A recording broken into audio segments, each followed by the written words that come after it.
మీ Mukunda jewellers లో నక్షి మేళా సందర్భంగా free shipping across the world. నమస్తే రమగారు. నమస్తే జయ. రమగారు, గర్భాశయ తొలగింపు పూర్వకాలంలో మాత్రం చాలా విధిగా జరిగిపోయి ఆపరేషన్స్. ఏ చిన్న సమస్య వచ్చినా అయ్యో వీళ్ళకి ఇంతే కదా వయసు, 20 ఏళ్ళే ఉన్నారు, 25 సంవత్సరాలే ఉన్నారు, అట్లా ఆలోచించేవారు కాదంట. వెంటనే ఓకే సమస్య ఉందా, వెంటనే గర్భాశయ తొలగింపు, ఈ ప్రక్రియ జరిగిపోయేది. కానీ మనకి ఆరోగ్యపరంగా కావచ్చు, హెల్త్ పరంగా కావచ్చు, చాలా టెక్నాలజీ అందుబాటులోకి వచ్చింది. డాక్టర్లు బాగా అందుబాటులోకి రావటం, విరివిగా మంచి విద్యని అభ్యసించటం, కొత్త టెక్నాలజీని అందిపుచ్చుకోవటం, దీంతో ఏదైనా సమస్య వచ్చినప్పుడు ఆ సమస్యను మనం ఏ విధంగా పరిష్కరించాలి అనేది ఆలోచిస్తున్నారు కదండి. గర్భాశయాన్ని తొలగించడం అనే కేసుల సంఖ్య అయితే బాగానే ఉంది. మన డాక్టర్ మొవ్వా మాధురి గారు, గైనకాలజిస్ట్, సీనియర్ గైనకాలజిస్ట్, ఆవిడతో ఎప్పుడు నేను ఇంటర్వ్యూస్ చేద్దాం మేడం అని అంటే వెంటనే ఫస్ట్ చెప్పేది ఇదేనండి, జయ గర్భాశయం తొలగించుకుంటామని చెప్పి నెంబర్ ఆఫ్ పర్సన్స్ వస్తున్నారు, దీని మీద అవేర్నెస్గా చేద్దామని. ఇప్పటికీ ఉన్నారమ్మా అంటే డెఫినెట్గా ఉన్నారు, డ్యామ్ షూర్గా. వాళ్ళే డిసైడ్ చేసేస్తారంట డాక్టర్ దగ్గరికి వచ్చేటప్పటికే, నాకు ఇక్కడ ఏదో సమస్య ఉంది, లేదా ఈ సమస్య ఉందమ్మా అని చెప్పగానే ముందు ఎందుకన్నా మంచిది చేసేయండి అంటే అది ఎలా అయిపోయిందంటే మన శరీరంలో ఒక పనికి రాని అవయవం కింద అలా ఆలోచించటం ఉంది రమ్మగారు. అంటే మీరు విన్నారా ఈ కేసెస్ని? అవి నాకు తెలిసి నువ్వు పూర్వం అన్నావు, పూర్వకాలంలో జరగలే ఇవి, మనకంటే కొంచెం ముందు. అంతేనా? అంతే. అంతకు పూర్వకాలంలో, ఇప్పుడు మా మదర్ కాలంలో అవి 50 ఏళ్ళు వచ్చాక ఓవర్ బ్లీడింగ్లు అలాంటివి ఏమైనా తీవ్రమైన సమస్యలు ఉండి హ్యాండిల్ చేయలేకపోతే తీసారు, కానీ అలా ఏం జరగలేదు. మన ముందు కాలంలో మనకి ఒక 2 జనరేషన్స్ ముందు అనుకో, 5-6 జనరేషన్స్ ముందు మన అమ్మమ్మల నాడు యుటరస్ అమ్మల కాలంలోనే అలా కొంచెం జరిగింది. అసలు బీబీసీ వాళ్ళది ఒక ఇది చూస్తుండేదాన్ని ఆ మధ్య నేను. కొన్ని చోట్ల ఊళ్ళకి అందరికీ ఇవేట, అందరికీ గర్భాశయాలు తీసే ఊరంతా హిస్టెక్టమీయే. ప్రతి వాళ్ళు 25, 32, 31, 30 ఇదే ఏజ్ వాళ్ళు, అంటే కనీ పెంచే వయసే, కానీ హిస్టెక్టమీలు కాదు రమ్మగారు. ఇంకా అయిపోయింది, ఇద్దరు పిల్లలు పుట్టాక పని లేదు, బ్లీడింగ్ అవుతుందా తీసేసుకో, ఏదైనా ఇబ్బందిగా ఉందా తీసేసుకో, ఏం ప్రాబ్లం వచ్చింది తీసేసుకోమని చెప్పిన వాళ్ళు ఉన్నారు, తీసేసేయండి అని ఫోర్స్ చేసిన వాళ్ళు, అడిగే వాళ్ళు ఉన్నారు. నేను చెప్తాను జయ, మా ఇంట్లో సచివత ఉందా, ఇప్పుడు బాగానే ఉంది. ఆ మధ్య అది మామూలుగా కొంచెం సన్నటిది. వాళ్ళ ఊళ్ళో వాళ్ళంతా ఏమిటి ఇది పిల్లలు పుట్టినా ఇలాగే ఉంది, కాస్త సర్జరీ ఆపరేషన్ చేయించేస్తే ప్రాణం చేరుతుంది, ఏంటిటా సిజేరియన్ ఇది చేసేస్తే, హిస్టెక్టమీ చేసేస్తే అప్పుడు కొంచెం మనిషి బలుస్తుంది, కొంచెం అది చేస్తే బలవటం ఏంటంటే ఊళ్ళో అలాగే అంటారమ్మా అంటుండేది. నేను అది కనీసం ఒక 10-15 మంది పని వాళ్ళ దగ్గర విన్నాను జయ. హిస్టెక్టమీ చేశాక ఒక 3-4 నెలలు రెస్ట్ ఇస్తారు, బాగా ప్రాణం చేరుతున్నప్పుడు వాళ్ళు నున్నగా అవుతారు, బలుస్తారు, ఆరోగ్యం వస్తుంటారు. బొంద అసలు స్త్రీ ఆరోగ్యం ఉన్నదే గర్భాశయం వల్ల. అంతే కదా. ఒక లేడీగా డిఫైన్ అవ్వాలంటే దానికి ఏముండాలి, బేసిక్ గర్భాశయం అది ఉంటే కదా, లేకపోతే ఏముంది. ఇప్పుడు ఒక పిల్ల ఉంది, 15 ఏళ్ళు వచ్చినాయి, 16 ఏళ్ళు వచ్చినాయి, పీరియడ్స్ రాలా, అమ్మ నాన్న అయిపోతారు, అమ్మో ఏమిటి ఇంకా పీరియడ్ ఎందుకు రాలేదని. 10వ ఏట వస్తే ఎట్లా బెంబేలు ఎత్తుతున్నామో 15వ ఏట రాకపోతే అంత బెంబేలు ఎత్తుతాం. అదేదో వస్తేనే అది అమ్మాయి అవుతుంది, రాకపోతే ఏం సమస్య. అమ్మగారు 10వ ఏట వస్తే సరే ఎప్పటికైనా రావాల్సిందే కదా అనుకుంటా, కానీ ఏదో ఒకటి అలవాటు చేద్దాం అనుకుంటా. రాకపోతే ఇదివరకటి కాలంలో ఏంటంటే ఈ బర్త్ కంట్రోల్ వ్యవహారం లేక వరుసగా పిల్లలు పుడుతుండేవాళ్ళు, ఒకళ్ళకి 2 ఏళ్ళకి 3 ఏళ్ళకి పుడితే 5 ఏళ్ళకి ఒకళ్ళు పుట్టేవాళ్ళు, ఇంకొన్ని చోట్ల 10 ఏళ్ళు 20 ఏళ్ల తర్వాత కూడా మా ఫ్రెండ్స్లో చుట్టాల్లో కూడా పెద్ద అబ్బాయికి 15 ఏళ్ళు, అప్పుడు తల్లి కడుపుతో ఉన్న వాళ్ళని డజన్ల కొద్దీ తెలుసు. నేను రీసెంట్గా కూడా చూశాను రమ్మగారు, రీసెంట్గా కూడా విన్నాను. అదే పిల్లలు పిల్లలు డిగ్రీలో ఉన్నారు, ఇప్పుడు డెలివరీ అయిన రేర్గా. ఇప్పుడు ఇది వరకటి కాలంలో అవి చాలా సహజంగా ఉండే. 15 ఏళ్ళు అయింది, పెద్ద అబ్బాయికి 15-16 సంవత్సరాలు వచ్చాక తల్లుల తర్వాత 3-4 కన్నవాళ్ళు మాకు సమీప బంధువుల్లోనే ఉన్నారు.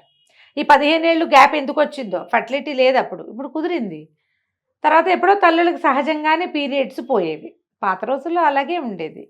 క్రమంగా ఏమైంది, మనకి డాక్టర్లు కొంచెం టెక్నాలజీ అందుబాటులోకి వచ్చాక సర్జరీ చేయటం, ఓపెన్ చేసి సర్జరీ చేయటం, ఓపెన్ చేయకుండా సర్జరీ చేయటం, ల్యాప్రోలు అవి అవకాశాలు వచ్చినాయి, కీహోల్ సర్జరీలు అని రకరకాలు వచ్చినాయి. క్రమంగా 2 పిల్లలు పుట్టారు, 30-35 వచ్చినాయి, ఈ పీరియడ్ అన్నిటికీ అడ్డం వస్తుంది, అదొక ప్రాబ్లం. ఓవర్ బ్లీడింగ్ అవుతుంది, 7 days బ్లీడింగ్ ఉంది, 25 daysకే పీరియడ్ వచ్చేస్తుంది. ఇవి తర్వాత ఏదో కడుపులో నొప్పో ఏదో చెప్పుకోలేని సమస్యలు ఉన్న వాళ్ళు డాక్టర్ల దగ్గరికి వెళ్తే సీనియర్ గైనకాలజిస్టులు ఎవరైనా అమ్మ తీసేస్తాం మంచిది, ఇది ఇందులో ఫైబ్రాయిడ్ ఉంది, ఏదో ఒక ఇది ఉంది, తీవ్రమైన సమస్య ఇది ఎండోమెట్రియాసిస్ కూడా ఇప్పుడు ట్రీట్మెంట్స్ వచ్చినాయమ్మా, ఇది వరకు లేవు, పెద్ద ఫైబ్రాయిడ్ ఉంది, దాన్ని ఇంకో రకంగా ఏం చేయలేం కాబట్టి రిమూవ్ చేద్దాం అంటాం. అక్కడక్కడ కనపడేది. క్రమంగా వీళ్ళు 35, 36 రాగానే ఓవర్ బ్లీడింగ్ అవుతుంది, ప్రతి నెల వస్తుంది, పద నేను డాక్టర్ నాకు ప్రాబ్లం ఉంది కదా తీసేయండి అని వీళ్ళే అడగటం. తీయించేస్తే సరిపోతుంది. అదొక పనికిరాని వస్తువుగా అయ్యింది. ఎలాగైతే ఈ మన దాన్ని ఏమంటారు అపెండిక్స్ ఉపయోగం ఏంటో మనకు తెలియదు. అపెండిసైటిస్లు కూడా విపరీతంగా చోట్ల బాగుండకపోతే అపెండిక్స్ తీసి పారేస్తుండేవాళ్ళు. అది ఓపెన్ చేసినప్పుడు ఇది కూడా తీసేసేవాళ్ళు. కొన్ని జరిగేవి అట్లా. ఎప్పుడైనా ఒక డాక్టర్ దగ్గరికి వెళ్ళాం, ఒక సందర్భం ఇలా ఒంట్లో బాగుండలేదు, తరచుగా ఏవో ఇబ్బందులు వస్తున్నాయి, పీరియడ్ రిలేటెడ్ ఇష్యూస్లో బాధపడుతున్నారు. ఒక డాక్టర్ రిమూవల్కి చెప్పారు అనుకుందాం. సెకండ్ ఒపీనియన్కి వెళ్ళరా మీరు? ఖచ్చితంగా వెళ్ళాలి ఇలాంటి విషయాలకి. థర్డ్ ఒపీనియన్కి కూడా వెళ్ళాలి కదా. 3 ఒపీనియన్లు తీసుకుని మీకు ఇదే అవసరం, ఇదే చేయగలుగుతాము, ఇంకా దీనికి ఏం చేయలేము అంటే దానికి వెళ్ళాలి. బేసిక్గా మనకి హార్మోన్స్ అవి సజావుగా ఎప్పటిదాకా ఉంటాయి జయ? 10-12 సంవత్సరాల వయసు నుంచి. ఈ జనరల్ ఇదే, డాక్టర్గా తెలియదు కదా నాకు, కానీ మామూలుగా నాకు అర్థమైనంత మటుకు ప్రజలందరికీ తెలిసిందే, 50 నుంచి 55 సంవత్సరాల దాకా ఈ పీరియడ్ ఇష్యూ నడుస్తుంది. ఈ పీరియడ్స్ ఉన్నన్నాళ్ళు శరీరం గట్టిగా ఉంటుంది, ఆరోగ్యాలు బాగుంటాయి, భర్తలతోటి కొంచెం సంసార జీవితం సుఖవంతంగా గడపగలుగుతారు, హార్మోన్స్ నార్మల్గా స్రవిస్తూ ఉంటాయి కాబట్టి స్కిన్ బాగుంటుంది, లివింగ్ బాగుంటుంది. ఎప్పుడైతే ఇది ష్రెడ్స్ అయిపోవటం మొదలైపోతుందో, పీరియడ్స్ పోవటం స్టార్ట్ అవ్వగానే హార్మోన్స్ కొన్ని సెక్రెషన్సే తగ్గిపోతాయి. మెల్లిగా శరీరం ముడతలు పడుతుంది, లోపల భాగాలు డ్రై అప్ అవటం మొదలు పెడతాయి, వృద్ధాప్యం మీద పడుతుంది. సహజంగా 55కి వృద్ధాప్యం మీద పడితే న్యాచురల్ కదా. 55 ఏళ్ళు వచ్చాక లైంగిక ఆనందం కావాల్సిందే అనుకునే వాళ్ళ శాతం చాలా తక్కువ ఉంటారు. తప్పు కాదు, అది ఉంటారు కానీ తక్కువ ఉంటారు. ఈ పాటికే అందరికీ బాధ్యతలు సగం తీరిపోయి పిల్లలు పెళ్ళిళ్ళకి వచ్చేసి, మనవళ్ళు ఒళ్ళల్లోకి వచ్చేసి, పిల్లల్ని చూసే పనులు, భర్తల నుంచి దూరంగా ఉండేవి భర్తలే లేకపోవటం, ఇలాంటివి వచ్చేస్తాయి. ఈ మీద పడిన వృద్ధాప్యాన్ని అత్యంత సహజంగా తీసుకునేవాళ్ళు తీసుకుంటారు, తీసుకోగలరు కూడా. మీరు 38కి 36కి మీరు చెలోపొలోమని ఉండే వయసులోనే దీన్ని తీసేయటం వల్ల ఇప్పుడు ఇదేదో తీసేస్తే పీరియడ్ ఒకటే రాదని మీరు అనుకుంటే మీ భ్రమే కదా అది. అంతేకా. దాంతోపాటు దానివల్ల మనకి శరీరంలో సజావుగా నడుస్తున్న బ్యాలెన్స్ ప్రక్రియ ఉంది కదా, హార్మోన్ల సమతుల్యత, అది తన్నేదా? అసలు ప్రతిదానికి కావాల్సింది ఈ బ్యాలెన్స్ సమతుల్యత కదా, ఇదే హార్మోన్స్. ఇది కాస్త బ్యాలెన్స్ అవుట్ అవుతుంది, చర్మం మందబారిపోతుంది, లైంగిక ఆనందం తగ్గే అవకాశం పుష్కలంగా ఉంది. ఇవి లేవు కాబట్టి మీకు డిప్రెషన్స్ రావచ్చు. మామూలుగానే డిప్రెషన్స్ వచ్చేస్తున్నాయి మనకి, దీంతో రావచ్చు. ఎముకల బలహీనత రావచ్చు, ఏవైనా రావచ్చు. ఇది మనతో పాటే ఉంటే రావచ్చు, అప్పుడు కూడా రావచ్చు. ఇవన్నీ దాని శాతం తక్కువ, మీరు దీన్ని కట్ చేస్తే శాతం ఎక్కువ. మీరు దేన్ని ప్రిఫర్ చేస్తారు అసలు? అంతే కదా. అసలు హార్మోన్లు చాలా అవసరం కదా రమ్మగారు, చాలా అవసరం. జుట్టు ఊడిపోతుంది, మీరు అన్నట్లుగా ఎముకలు పలచబడిపోతాయి, నెయిల్స్ విరిగిపోతుంటే డిప్రెషన్ వచ్చేస్తుంది. అసలు ముసల్తనం ముందే వచ్చేస్తుంది. అన్ని సమస్యలకి కారణం ఇదే. ఇప్పుడు మనకి అన్ని ప్రాబ్లమ్స్కి సమాధానాలు లభిస్తున్నాయి వైద్యపరంగా. ఎండోమెట్రియాసిస్ వచ్చిన వాళ్ళని కూడా చక్కటి ట్రీట్మెంట్స్ దొరుకుతున్నాయి. మీకు ఫైబ్రాయిడ్ ఉంది, దాన్ని సైజ్ తగ్గించేందుకు కూడా ఉన్నాయి. ఆల్టర్నేట్ మెడిసిన్ కూడా వెళ్ళచ్చు, మీరు హోమియో లాంటి మెడిసిన్స్ కూడా వెళ్ళచ్చు. అందులో కూడా వీటన్నిటికీ ట్రీట్మెంట్స్ ఉన్నాయి. పీసీఓడికి, పీసీఓఎస్కి, పిఎంఎస్కి, ఎండోమెట్రియంకి, పెద్ద పెద్ద సైజు ఉన్న ఫైబ్రాయిడ్స్కి, అన్నిటికీ మీరు ఆల్టర్నేట్ మెడిసిన్కి వెళ్ళచ్చు. దీన్ని రిమూవ్ చేసి పారేయటం వల్ల ఒకసారి ఇప్పుడు ఉపయోగం లేనిది ఏది ఉండదు శరీరంలో.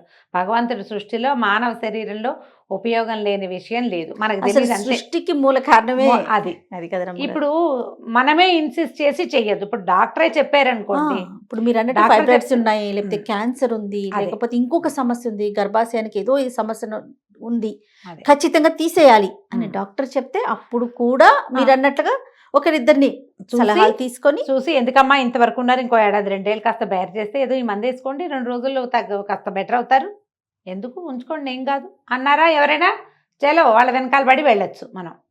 ఇవాళ రేపు వీటన్నిటికీ ట్రీట్మెంట్స్ వచ్చినాయమ్మా, నేను హ్యాండిల్ చేస్తానని ఏ డాక్టర్ అయినా బంగారు తల్లి భరోసా ఇచ్చింది అనుకో, ఆ బంగారు తల్లి పాదాలు పట్టుకుని వెళ్ళిపోతాం ముందుకి. అంతే. ఓ 2-3 ఏళ్లలో దాని దారిన అది పోతుంది. సహజంగా ఏం రావాలో శరీరానికి అది వస్తుంది.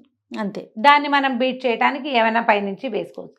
చిన్నతనంలోనే మొదలు పెడితే అవునండి. చాలామంది ఇన్సిస్ట్ చేస్తారు జయ, నేను చాలా మందిని అట్లా చూస్తా. తీయించేస్తే సరిపోతుంది, తీయించేస్తే 40 నుంచి స్టార్ట్ చేస్తారు, తీసేస్తే పోతుంది, తీసేస్తే పోతుంది, తీయించేస్తే సరిపోతుంది, తీయించేసుకుంటే సరిపోతుంది. 50లో కొంచెం ఒక్కొక్కసారి సమస్యలు వస్తాయి. పీరియడ్స్ పోయాక మేనోపాజ్ తర్వాత కూడా, మేనోపాజ్ అయిపోయిన అంటే ఇంచుమించు రజో నివృత్తి పూర్తిగా అయిపోయింది, పీరియడ్సే లేవు, ఓ 10 ఏళ్ల తర్వాత కూడా ఏదైనా సమస్య వచ్చి ఈ షింక్ అయిపోయిన యూట్రస్ని తీయవలసిన అవసరం వచ్చిన కేసులు కూడా కనపడ్డాయి కొన్ని. ఎప్పుడో ఎవరికో జరుగుతుంది అట్లా. మనకి రెగ్యులర్ పీరియడ్ ఉండటం వల్లే మనం బాగున్నాము, మనలో ఫెమినిటీ నడుస్తోంది అని గనక ఊహిస్తే అది మనకి ఫ్రెండ్గానే తోస్తుంది, కొంచెం విసిగించే ఫ్రెండ్. దాన్ని హెల్తీగా కాపాడుకోవడానికి 100 మార్గాలు వచ్చినాయమ్మా ఇప్పుడు.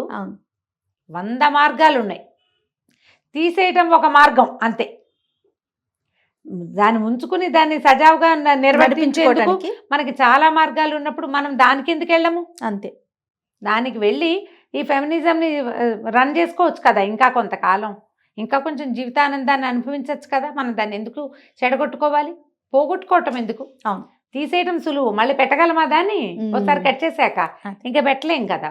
అత్యవసరం అయితే సర్జరీలకి వెళ్ళాలి, డాక్టర్ కూడా సజెస్ట్ చేస్తారు. ఇంకా హ్యాండిల్ చేయగలిగే వాళ్ళు ఎవరైనా, పైగా వీళ్ళు ఇన్సిస్ట్ చేస్తున్నారు అనుకో జయ, పర్వాలేదు మనం మేనేజ్ చేయొచ్చు మందులతోటే అని డాక్టర్ అమ్మగారు చెప్తారు. పేషెంట్ విందుగా, పేషెంట్ విందు, వాళ్ళ ఆయన విందు, వాళ్ళ అత్తగారు విందు, వాళ్ళ అక్కయ్యో చెల్లో వస్తారు, నాబోటి వాళ్ళు నోరు మూసుకుని నుంచొని వాళ్ళు మాట్లాడతారు. చాలా అవస్థపడుతుంది, చాలా ప్రాబ్లంగా ఉంది, చాలా అసలు ఎంత అవస్థపడుతున్నాము, ఇవికి ఏమైనా వస్తే మేము వస్తున్నాము అని చెప్పి ఏదో ఒకటి చేసేసేయండి, దీన్ని ఇక్కడ ఫినిష్ చేయండి. మీరు ఒక్కటి ఆలోచించండి, అందరూ చెప్తారు. ఇది మన ఫ్రెండ్, ఎవరికి వాళ్ళకి. ఈ ఫ్రెండ్షిప్ తోటి మీరు సంతానానికి అన్నారు, ఆ సంతానం కంటిన్యూ అవుతుంది, అది మీతోటే ఉంటే ఇంకొంచెం బాగుంటుంది లైఫ్. కొంచెం దీన్ని మేనేజ్ చేసుకుందాం. ఇది ఏదైనా వచ్చినప్పుడు నాకు ఈ పిఎంఎస్ ఇవ్వండి, పిచ్చి కోపాలు విసుగులు ఉంటాయి, మనం మేనేజ్ అవుదాం.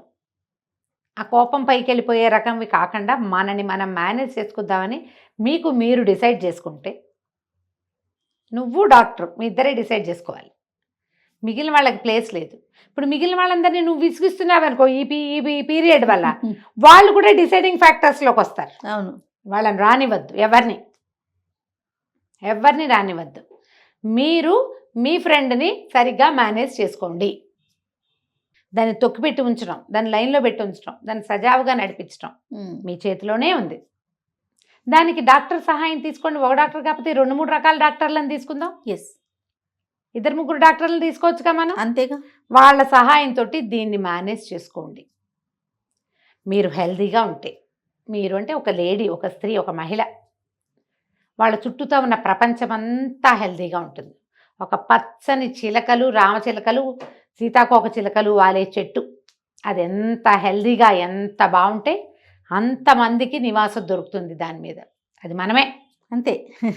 అది మనం. అవునండి. మనని పచ్చగా మేనేజ్ చేయడానికి ఏం చేయాలి? మీకు వస్తున్న రకరకాల ఇబ్బందుల్ని హ్యాండిల్ చేయొచ్చు. ముందు అడ్రస్ చేయండి మనకి ఏం ప్రాబ్లం ఉందని. తర్వాత దాన్ని హ్యాండిల్ చేయడానికి ఎవరిని హ్యాండిల్ పట్టుకుంటే ఇది హ్యాండిల్ అవుతుందో వాళ్ళని చూద్దాం. తప్పకుండాను. కట్ చేసి పారేయటం మాత్రం ఎప్పటికీ హ్యాండ్లింగ్ మెథడ్గా భావించకండి మీరు. అత్యవసరం అయితే ఇంకా చేయాల్సిందే అది. రైట్. అవసరం కానప్పుడు అనవసరంగా ఈ సర్జరీస్కి వాటికి వెళ్ళొద్దు. రైట్. తప్పనిసరి కాలం ఇక తప్పదు. అవును, ఆలోచించండి. డెఫినెట్గా. నమస్తే. నమస్తే జయ.